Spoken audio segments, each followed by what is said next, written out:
Bonjour à tous et bienvenue à vous à ce point de l'actualité. Le président algérien Abdelmajid Tebboune a reçu hier à Alger le ministre de l'Intérieur du Royaume d'Arabie Saoudite. Son Altesse l'émir Abdelaziz Ben Naïf Ben Abdelaziz El Saoud a indiqué un communiqué de la présidence de la République.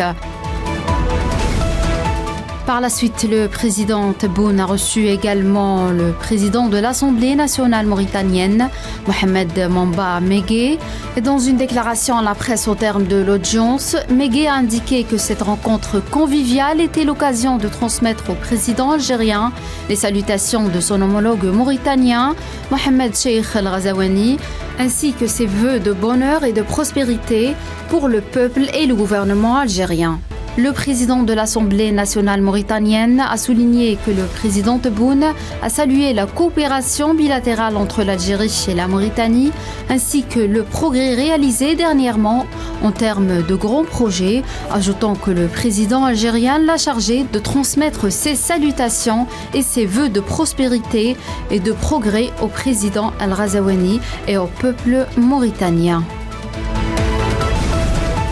Chargé par le président algérien Abdelmajid Tebboune, le ministre des Affaires étrangères Ahmed Attaf est arrivé à New York pour prendre part à une réunion de haut niveau du Conseil de sécurité sur la question palestinienne, a indiqué un communiqué du ministère. Cette réunion à laquelle participe l'Algérie comme seul membre arabe du Conseil de sécurité s'inscrit dans le cadre des efforts et des démarches visant à exercer davantage de pression pour parvenir à un cessez-le-feu dans la bande de Gaza, mettre fin à l'agression de l'entité sioniste et lever le blocus imposé par cette dernière aux efforts de secours et d'aide humanitaire, ajoute la même source.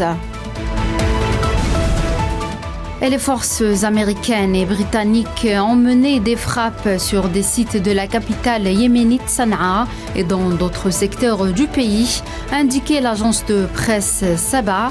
Washington et Londres ont confirmé peu après avoir visé 8 cibles. Les frappes d'aujourd'hui ont visé précisément un site souterrain de stockage des Houthis et des sites de missiles et de surveillance aérienne, est-il précisé dans un communiqué commun. Les élections législatives auront lieu en Guinée-Bissau entre les mois d'octobre et novembre prochains, a annoncé lundi à Bissau le président bissau-guinéen Umaro Sissoko Embalo face à la presse, un mois après la dissolution du Parlement et la formation d'un nouveau gouvernement d'initiative présidentielle. Et on passe au sport et en football. Dans un communiqué, la Confédération africaine de football annonce l'ouverture d'une enquête contre les fédérations marocaines et congolaises après les incidents de fin de match le week-end dernier. La Confédération africaine de football sort du silence 2 jours après les tensions de fin de match entre le Maroc et le RD Congo, où une bagarre générale a éclaté. La CAF annonce l'ouverture d'une enquête contre la Fédération royale marocaine de football ainsi que la Fédération congolaise de football suite à des incidents d'après le match survenu lors de la Coupe d'Afrique des Nations, ajoutant qu'elle ne fera aucun commentaire à ce sujet tant que l'enquête n'est pas terminée.